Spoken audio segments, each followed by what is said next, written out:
again. What is it? It's Thursday night. This is the Thursday evening quickie, and I don't really have anything to talk about tonight, so I thought I'd just jump on for 15, 20 minutes, see who's around, see who wants to catch up, see who wants to say hello. If that is you, and you are watching this live, it's Thursday, 8:43. It'd be great to hear your questions, your comments, your observations.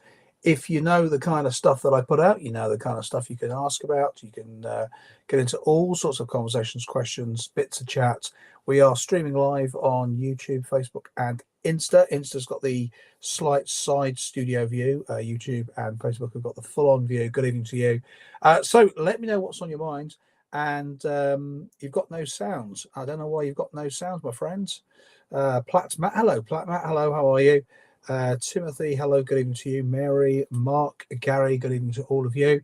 I wonder if I can see who is on me. Apparently, I'm on Facebook and YouTube. That's a weird thing. Okay. I was kind of hoping I could see people's names. Anyway, listen, if you're on Facebook or YouTube, then drop in and say hello. Let me know where you are, what you're doing, and what your questions, comments, observations are. How does the paying tax rise affect Scotland? I will level with you, Aki Graham. I don't know how specifically it affects Scotland. I suspect pretty badly. It's as well as it's going to affect England and Wales and Northern Ireland. I suspect it's going to absolutely batter all of us. TR has sound good. Should Trump sue the BBC even though he has received an apology? Well, the thing about Trump is this has been his method of working. I think we're in Ask Me Anything here, aren't we? An AMA. I only learnt that phrase yesterday. I think Trump, if you look back at his 50 years or so of business, anytime he thinks anything's happened, he sues. He sues very aggressively. He sues with massive amounts of paperwork. He basically swamps people with whatever his demands are, his challenges. He just hits people very, very hard with everything.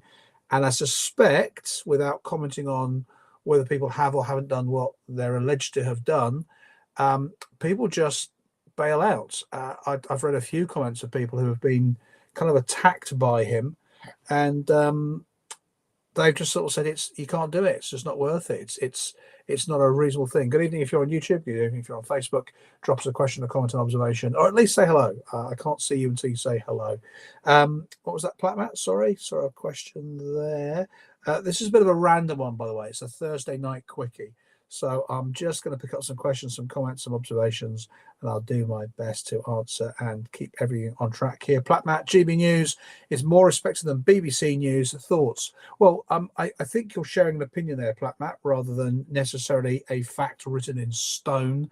But I think GB News has its agenda, of course.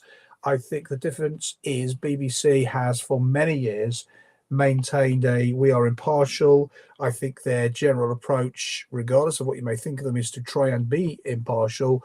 Clearly on this occasion they've really overstepped and made a bit of a mess of things. GB News has a very particular angle that it attempts to portray and put forward, so I'm guessing that's why. I would like to pay some more tax, says Mark LG Adams. Hello. I'd like to pay some more tax. I have a couple of coppers left.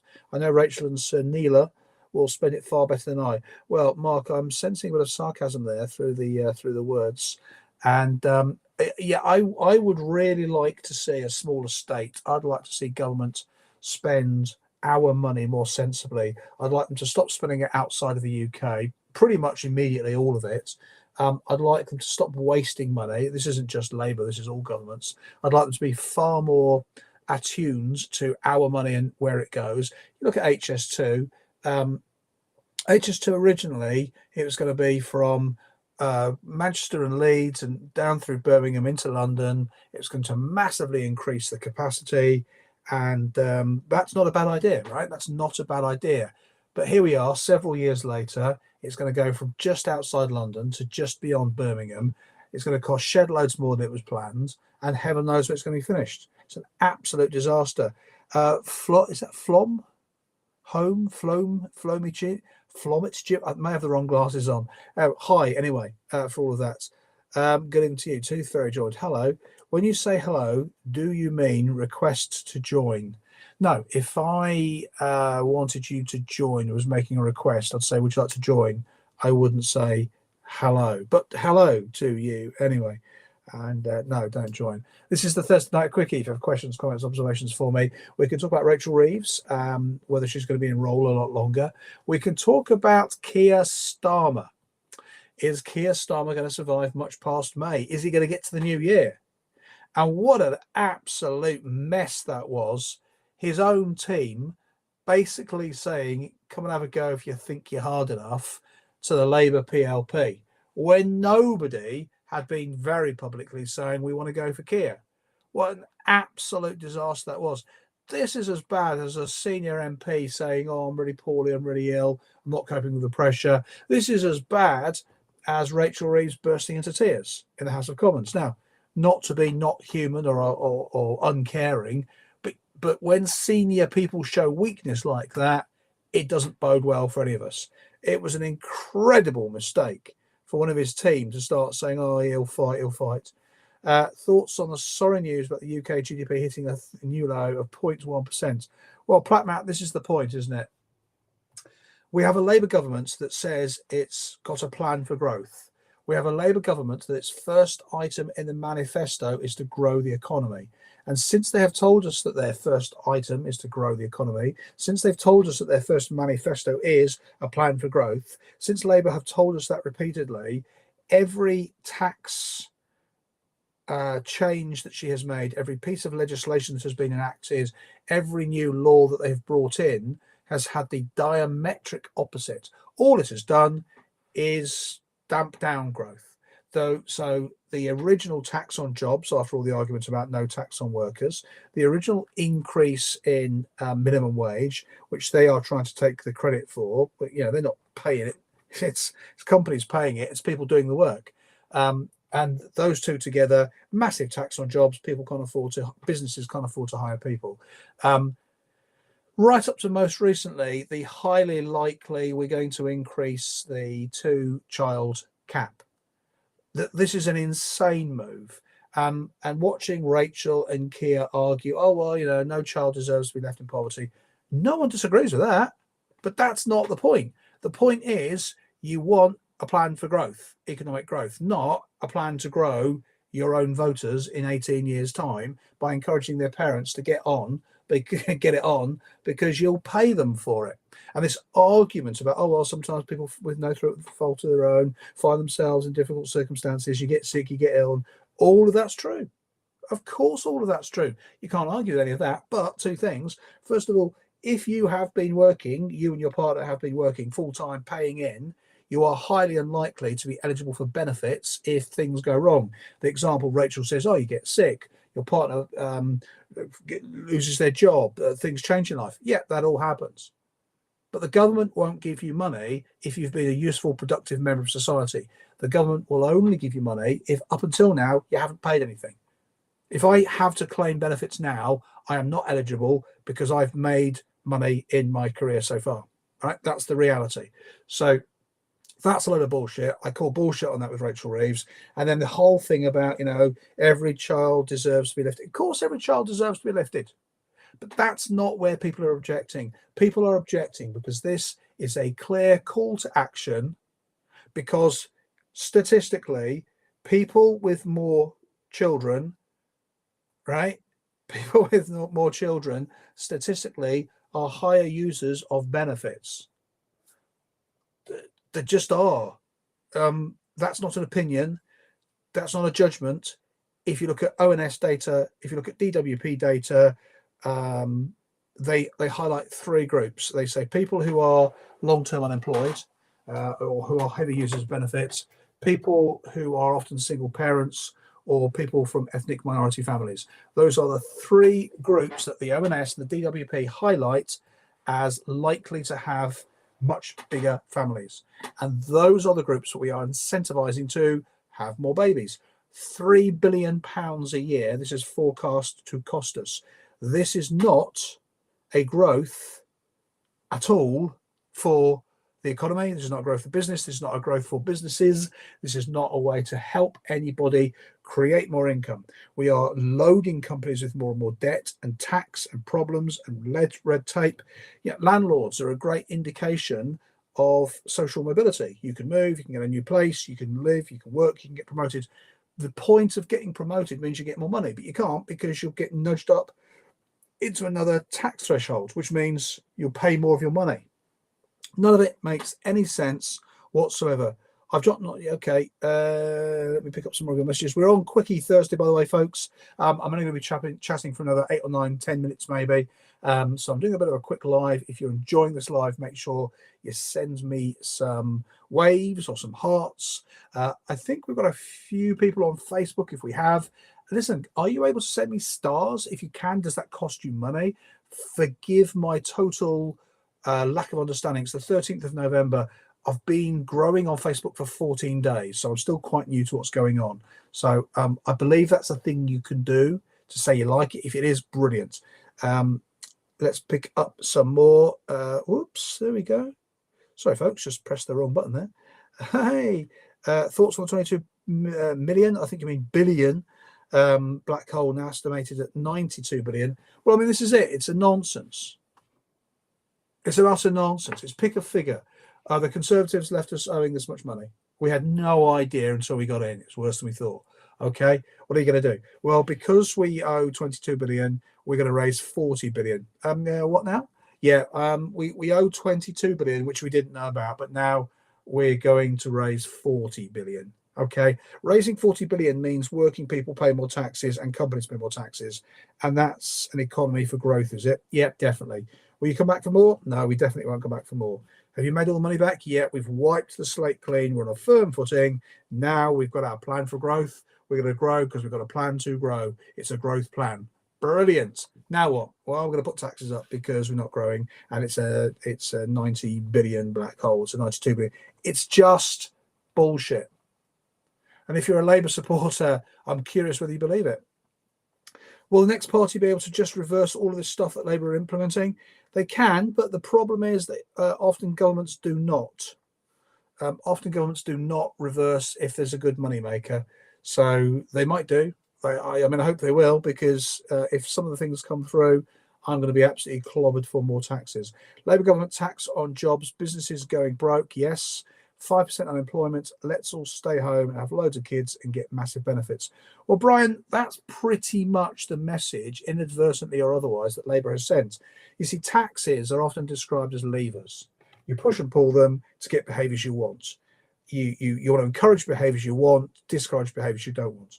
We've got a plan for growth. Therefore, we'd expect the levers to be pushed to make being a business owner more easy, to make reselling on Vinted easier. We want people to be self-reliant, so we'd encourage people to build up their pensions and their savings. But no, we're going to come for pensions and tax them more.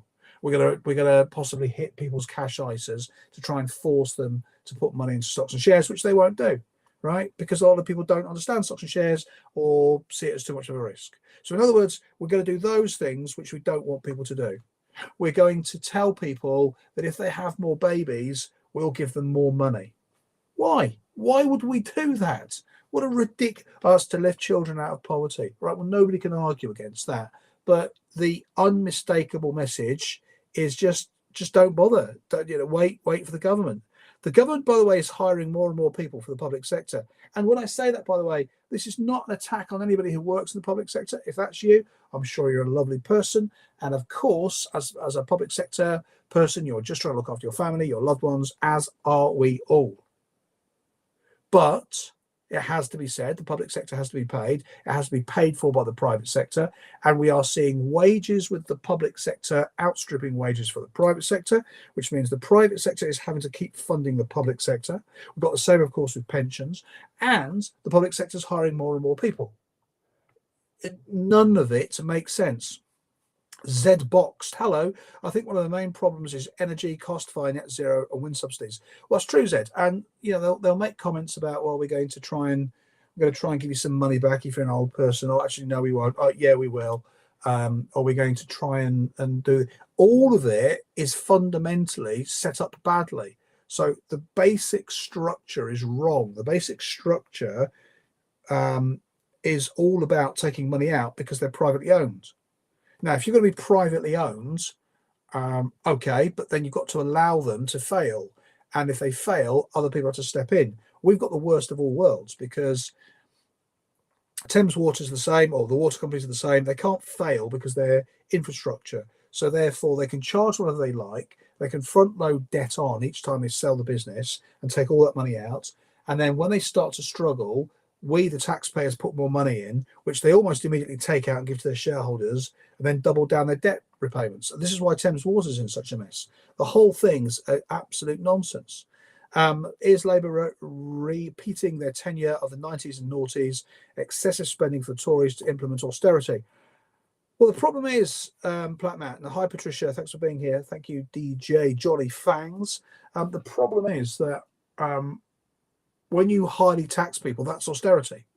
I'm being taxed massively, and I'm going to be taxed even more after Rachel gets away. Well, that's a form of austerity. I'm being made to suffer for other people's fuckwittery. But I mean, are they doing that intentionally? It's a scary thought, isn't it? Zed, my wife works at the NHS, and the staff sickness levels are insane. Yeah, they are Z-boxed. If you go to any NHS centre, you will find individuals who work very hard, who are lovely people. You will find people who are frustrated because they're working against this big, slow, useless system. And you will also, I'm sorry to say, find nurses who stand around at the nurses station playing with their phones and drinking tea and not looking after people. You'll see everybody walking slower than normal people. I was in the eye hospital in the West Midlands a couple of years ago, one Christmas, and everybody who works there walks more slowly than normal. It's like they're all on some kind of slow drug to make you really chilled and relaxed. And there's no reason for this. The rest of the world doesn't do this.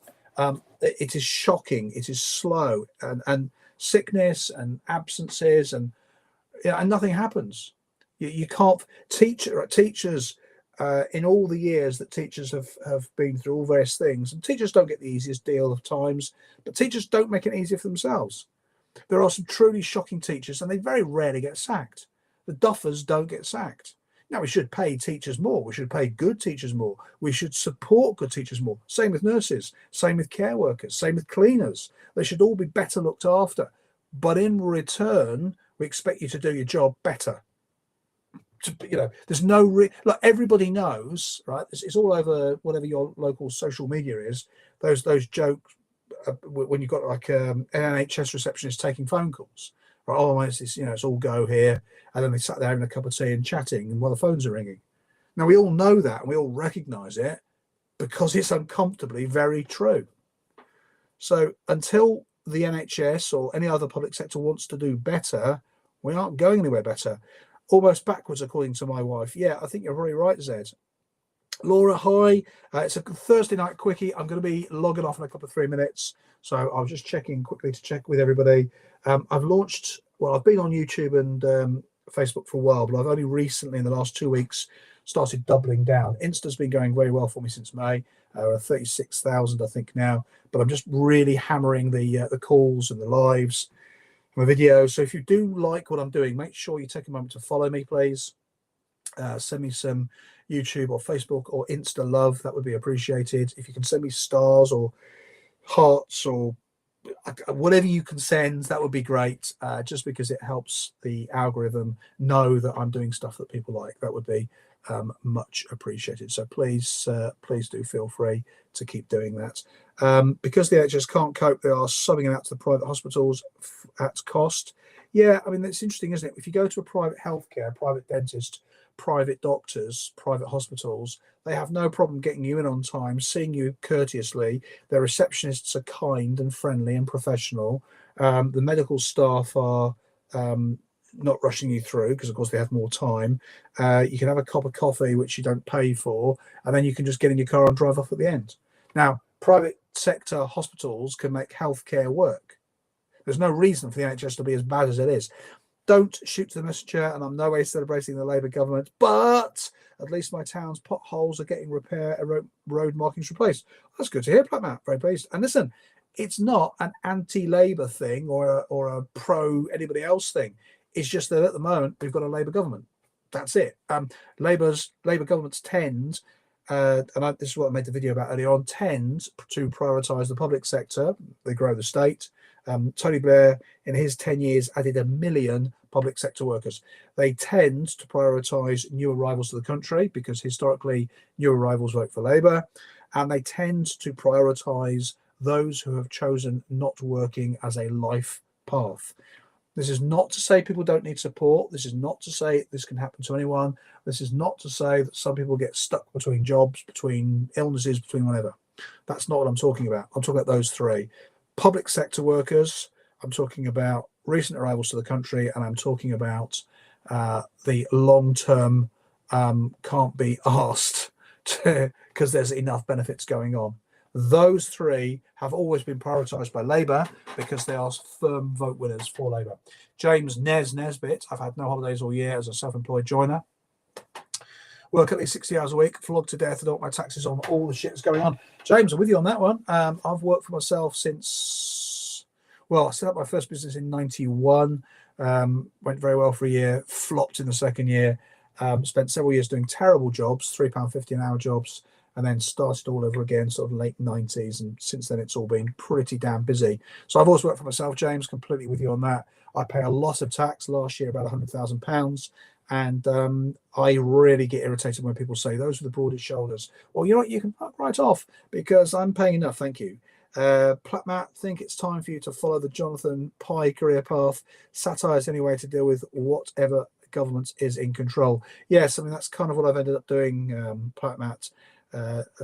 Just kind of ranting and raving, and then gently nudging people towards perhaps some of the things that I'm commercially looking to do. All right, folks, listen, thank you all for that. Insta, YouTube, Facebook, thank you all for being here. I will see you all soon. If you have enjoyed this, please make sure you're following me, and do check out my profile. See the link tree. There's a few buttons for you there. Folks, good night.